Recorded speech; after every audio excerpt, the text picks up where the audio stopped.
Genesis chapter 12.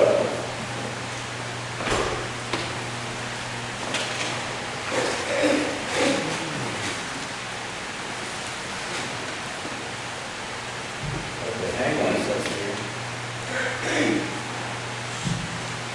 We got it.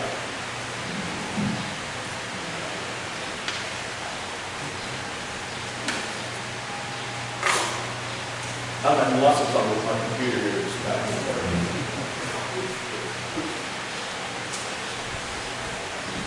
So I'm ready to go, and I'm not ready to go. We did it. All right. Genesis chapter 12, first 3 verses, focus in on verse 3. We've been here for 2 lessons, I think it is so far. And this will be the next. And we probably have one more. Now the Lord said to Abram, go forth from your country, and from your relatives, and from your father's house, to the land which I will show you. And I will make you a great nation, and I will bless you, and make your name great, so that you shall be a blessing. And here is the focus. And I will bless those who bless you, and the one who curses you, I will curse. And in you all the families of the earth will be blessed. That verse 3 is called the blessings and cursings section of the Abrahamic covenant.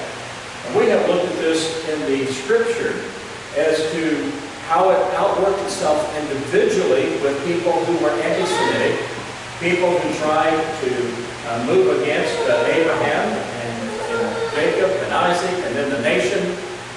And we just looked at a few of those biblical highlights. But here's a question for you. Is the Bible just a book of good suggestions, ideas, and sort of, well, this is how God thinks about it, but it doesn't really matter? It matters. And what we want to take today, and probably next week, although it's only 7:45, according to that clock, so we've got a long time. We're going to be here a long day. As to how has it worked out in history, post-biblical history. How has this worked out? Does it still happen? Does God move against individuals and nations in today's world and in post-biblical history that once again emphasizes the blessings and cursing section of the Abrahamic covenant? Unfortunately, there's so many people today that if you were to talk about something like this, they would think you have just absolutely lost your mind.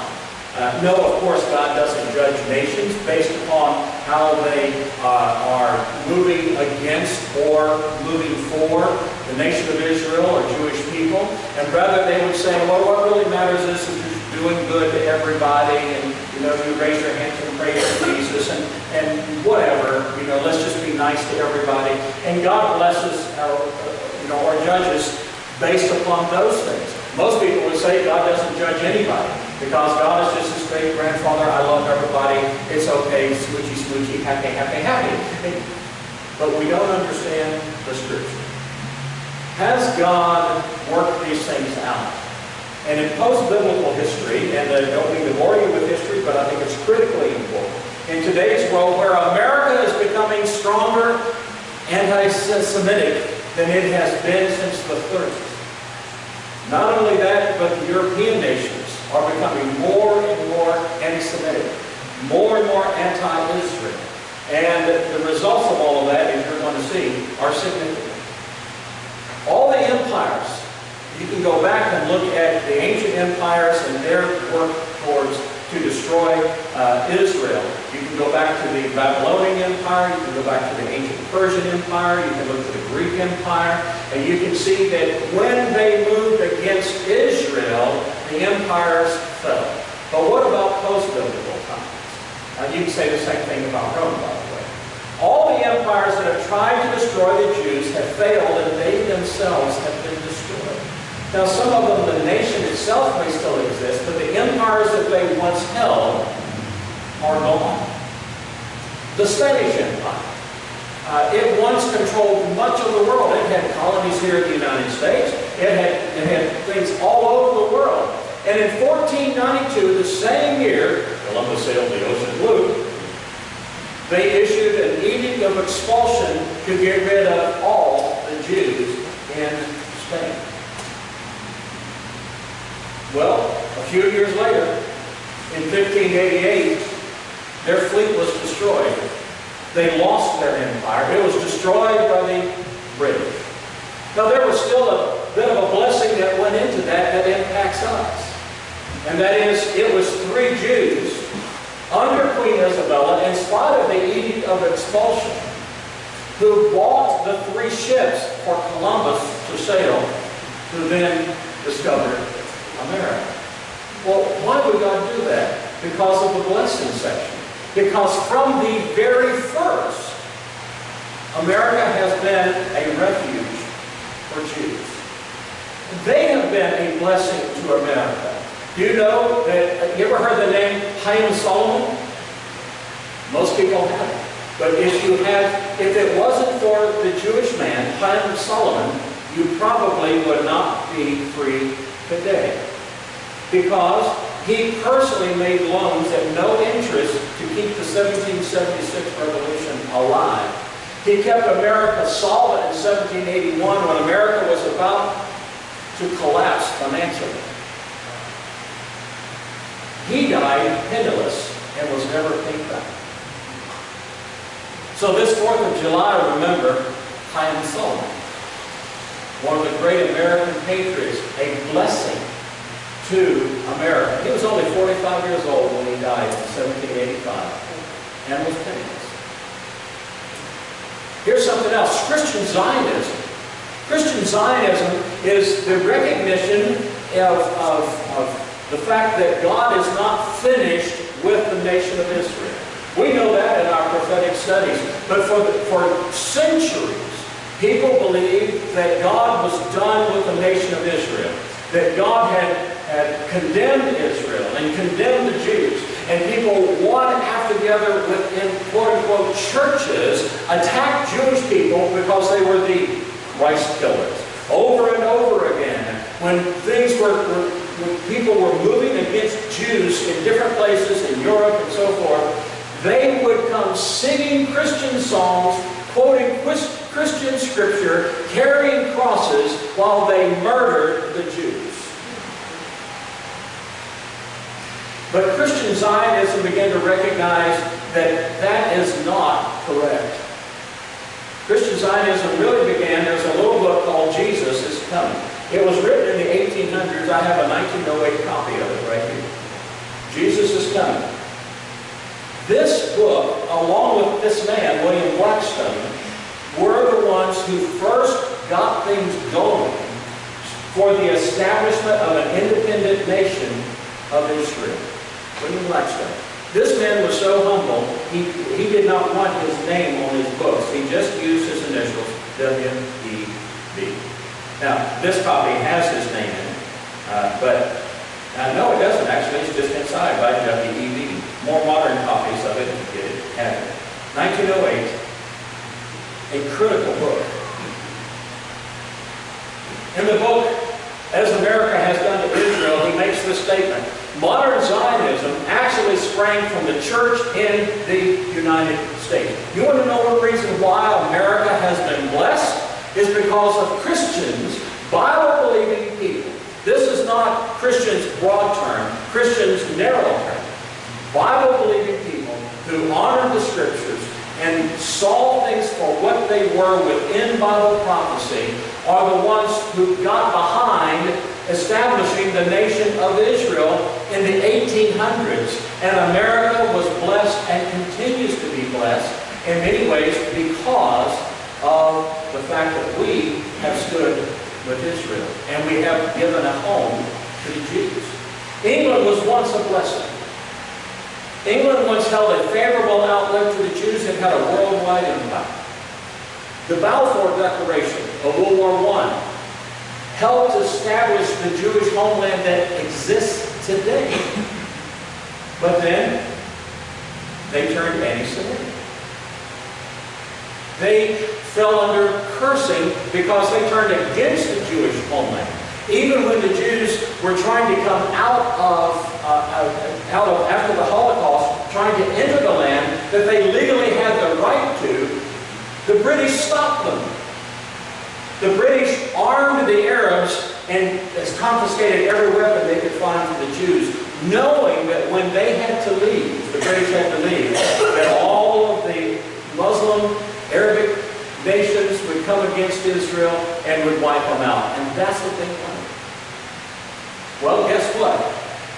They lost their empire too. Remember, the British Empire used to be the empire that said, the sun never sets on the British Empire. Today, they're just a shadow of what they used to be, and they're losing their own nation to a Muslim population. Germany. Kill as many Jews as possible. Some 6 million died during World War II. Here's the fascinating thing that I discovered. I've never found this written anywhere. You know how many Germans died during World War II, some estimated civilians and military? Anybody want to guess? Between 6 and 7 million. Almost 1 for 1. Every Jew they killed, a German died.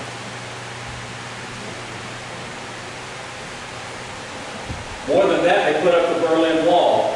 And what happened? For years, Germans were killing Germans as they tried to escape out of communist East Germany into West Germany. We could track it on down to modern-day Syria, Iraq, Jordan, Egypt, joined in the 1967 war to destroy Israel. And what happened? They were destroyed. King Hussein of Jordan once swore that he was going to move his border to encompass the Jewish land. In the end, his border got moved back. They cursed the Jewish state with war, and they got war. A war in which they were totally defeated in humility, curse for curse in kind. From Genesis chapter 12, verse 3, that is still in effect.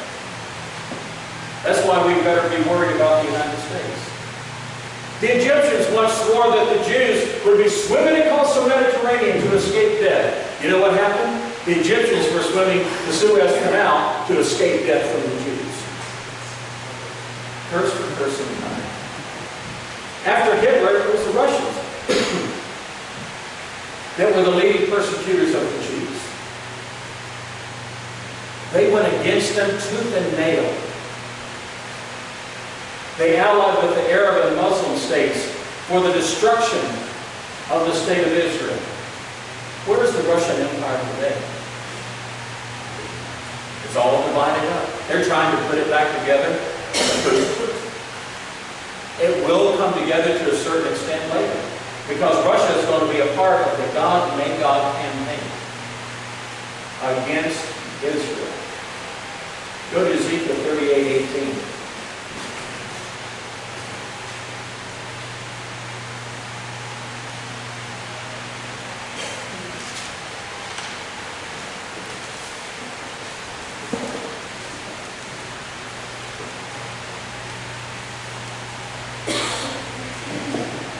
Ezekiel 38:18.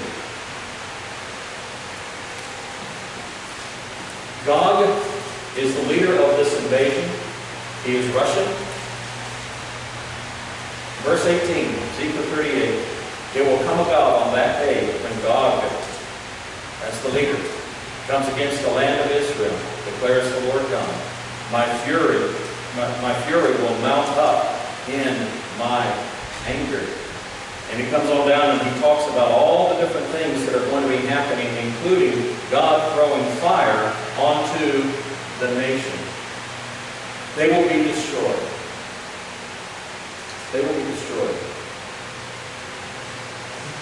In the campaign of Armageddon, go with me to Zechariah chapter 14.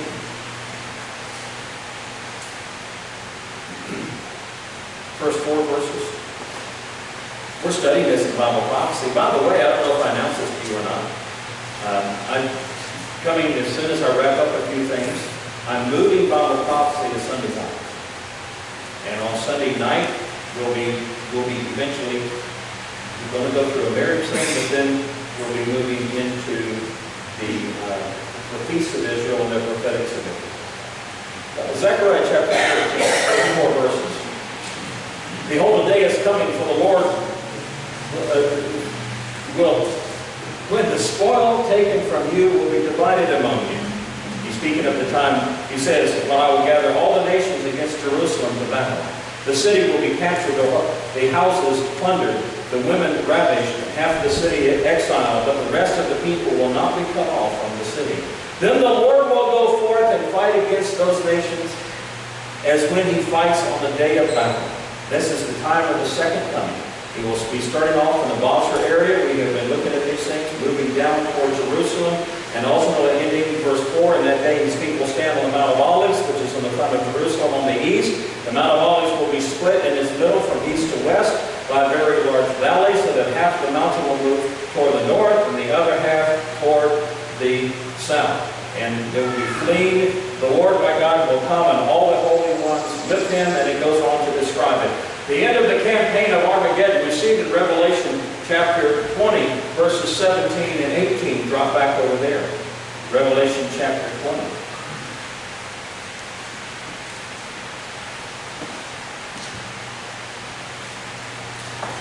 Excuse me. Not 20.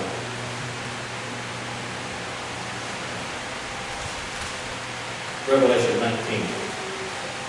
My fingers don't always work like that. Revelation 19, 17 to 18.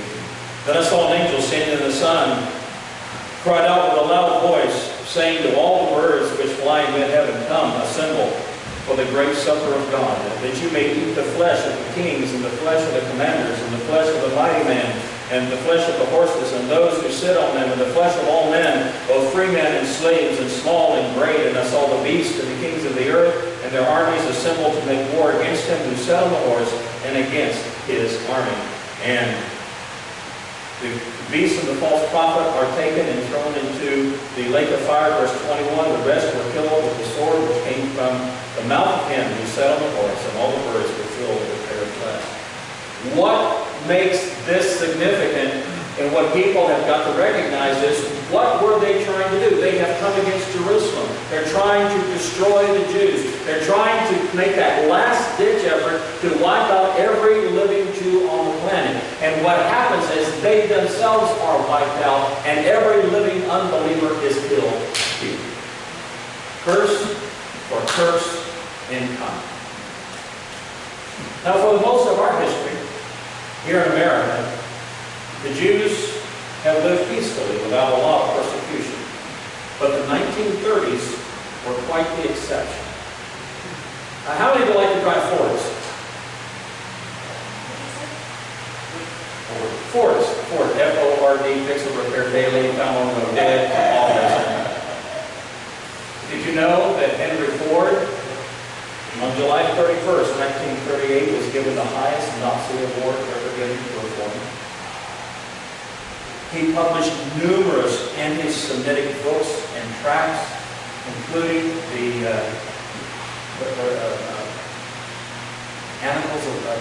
Annuals of Zion, or something like that. That's not the right term. Very, very anti-Semitic. Horrible thing that talks about how Jews, whenever they are celebrating Passover, go out and always find a Gentile baby or child and kill it, mix his blood in with the matzah. That's all in the stuff. And Henry Ford published it and distributed free copies by the hundreds of thousands. Something else was happening that people have forgotten here in the United States. In 1938, there were 65 chapters of the Nazi group called the Bund, including Cleveland and Pittsburgh. A total of about 250,000 members, Nazi members, Americans, here in the United States. There was a camp up in Long Island. Had some 40,000 people attend a Nazi rally, the largest outside of Germany in history. 38 days later, curse in kind, the great hurricane of 1938 hit where? New York. The eye of the hurricane passed right over their camp in New York. The most devastating and powerful hurricanes recorded in the United States.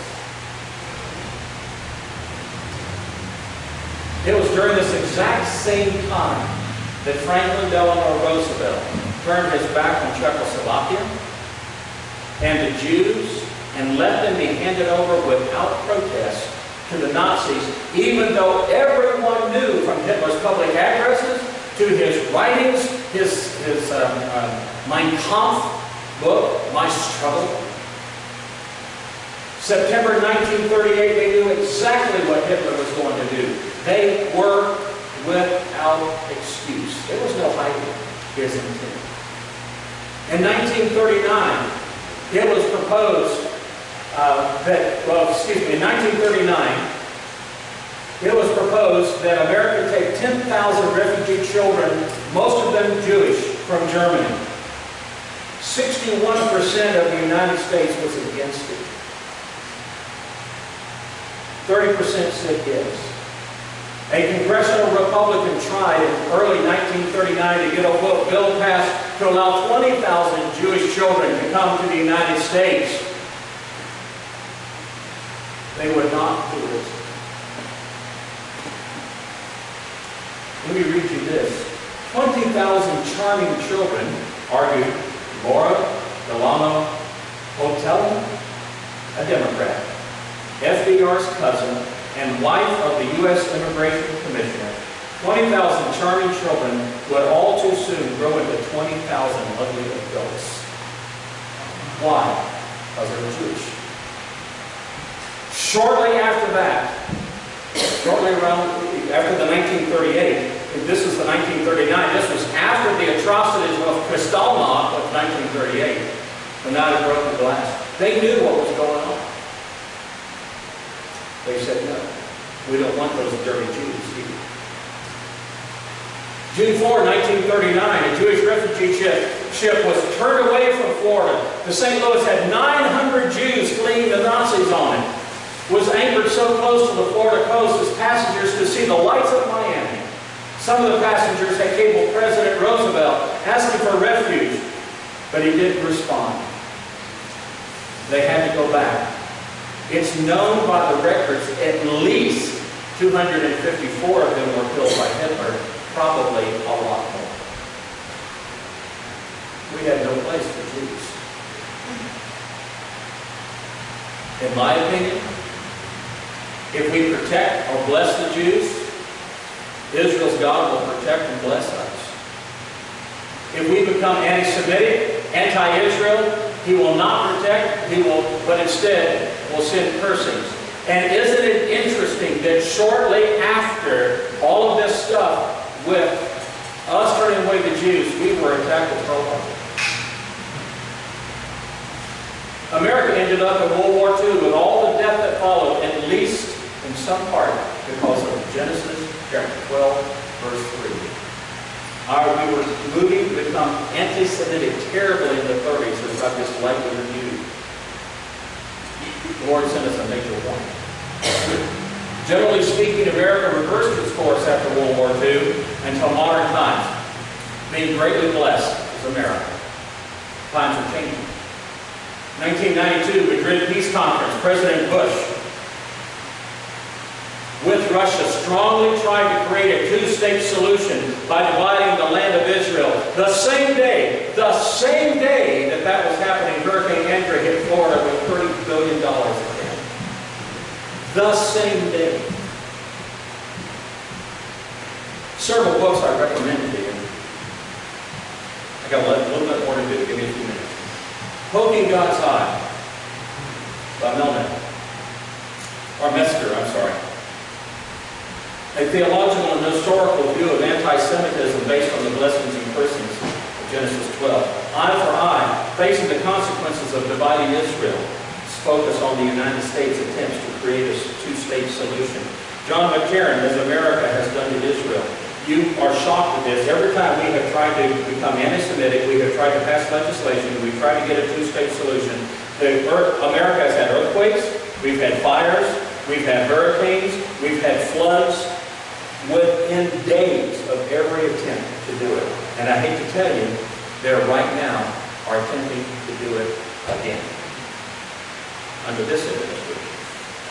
Another one I highly recommend, Oliver Melnick, I heard him speak anti-Semitism. What else is going on here, real quick? The Palestinian BDS movement. BDS stands for Boycott, Divest, and Sanction.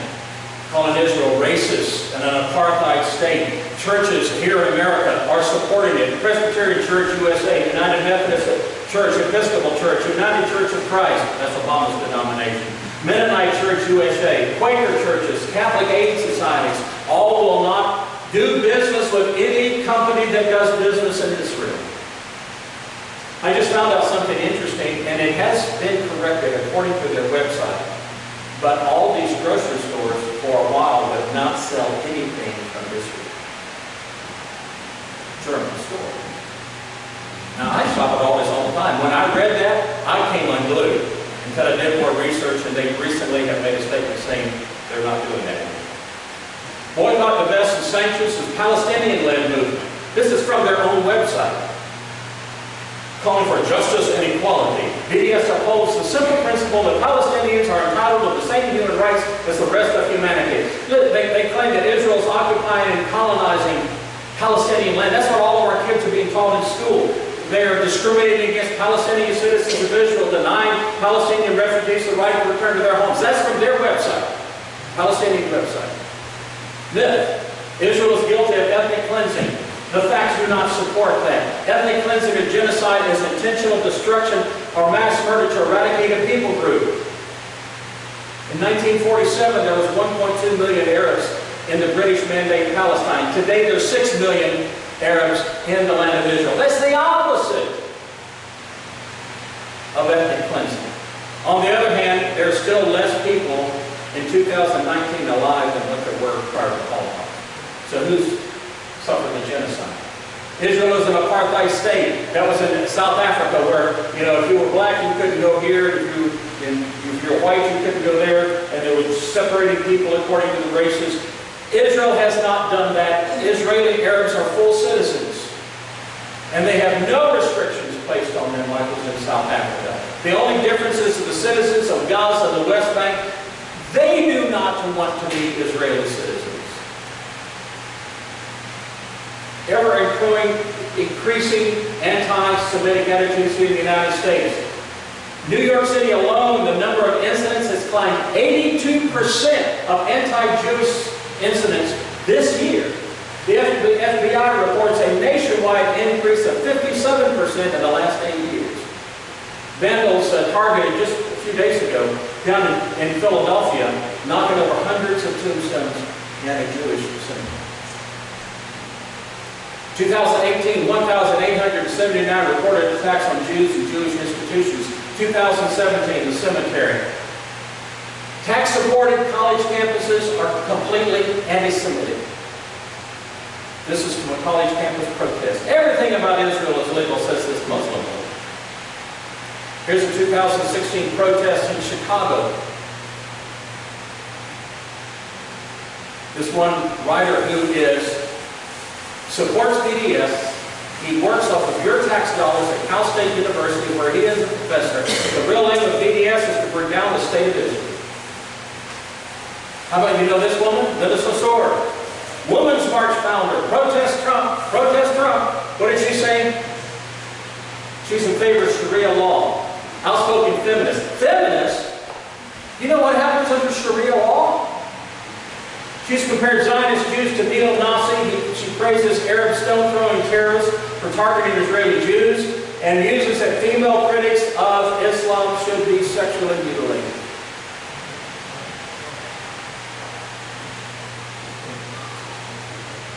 You recognize these? Ilhan Omar from Minnesota, Rashid Tlaib from Minnesota brought all this to the forefront. They are radically anti-Semitic, have made several statements about them. They are the whole Democratic Party, and if you're a Democrat, you need to have your ears open. I'm not a Republican, I'm an independent, so don't take me attacks. Supporters of the Democratic Party with them have carried them down the road of institutionalized bigotry, and the modern Democratic Party has launched a fierce defense of Ilhan Omar after she claimed, among other things, that wealthy Jews secretly use their money to pull the strings of Republicans in Congress. That's exactly what Hitler said. She has suggested U.S. politicians are forced to pledge allegiance to Israel. Rashid Tlaib, I personally support the BDS movement. Economic boycotts are a way to bring attention to issues like racism and international human rights violations by Israel. You recognize this one. Occasional cortex. What people are starting to see, at least in the occupation of Palestine, is the increasing crisis of human condition. She's part of the Democrat Socialists of America who have fully endorsed BDS and called for the elimination of the Jewish state. In Dearborn, Michigan, they had Al-Quds Day, May 31st, 2019, in front of the Henry Ford Centennial Library. A speaker whose identity is not known, I couldn't find out who this was, said that every U.S. president, including the idiot Trump, was a criminal and a terrorist, and it's only economic sanctions and political arrogance that is maintaining America's standing in the world, and he cursed America. Did you see this in the New York Times? Making Trump being led by the hound dog, Netanyahu. Drawings like that were identical in the 30s and the 40s Germany.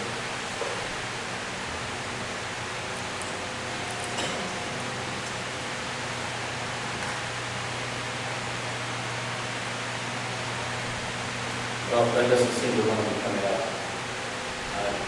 In Philadelphia recently, they had the reporting and on it, but I can't, for whatever reason, I don't have it. Of kids singing, praising martyrs for killing Jews, right here in America. By the way, the Evangelical Lutheran Church also supports BDS. Increasing calls from Jewish leaders telling Jews it's time to leave America. Here's how to do it real quick and I'm done. Teach people about the promises of the Abrahamic covenant. This is how to fight BDS. This is how to support Israel. Teach children about Israel and the plan of God. Stand against the lies of the Palestinians and the BDS movement with historical facts and truth. Pray like the Messiah, and that is, pray for your enemies. Vote for those who stand for Israel. When you walk into that voting booth, do not bring yourself under the Pearson section of the Abrahamic covenant by voting for people who support BDS and are handsome. If you do, don't say, why do I have so many problems in my life? Let's go to Genesis 12:3. Buy Israeli products. Tell the truth about Israel. Here's the notice BDS. Buy Israeli products, defend the truth about Israel, support by prayer and visiting Israel, he said. I couldn't visit Israel, so I can pray. Here's some products. Israeli food and vegetables. Do you like sour hummus? That's Israeli. SodaStream. Ahiba Cosmetics. If you can find anything Israeli, buy it. Buy it. All right.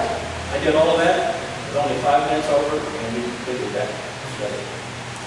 We have so much to look at and so much to be grateful for here in the United States, but understand the danger that lies ahead if we do not support Israel and the Jewish people. It doesn't mean we support everything that Israel does as a nation, but it's different to try and divide their land or take their land from them. Let's pray. Father in heaven, thank you for this looking at the outworking of the Abrahamic covenant that you gave us. That you gave to Abraham, Isaac, and Jacob, that it is still in effect today, and as countries and as people support Israel, they will be blessed. They turn against Israel, they turn against the Jews, they will be cursed. Thank you, Father, that you have given us these truths to guide us. We pray in the name of Jesus. Amen.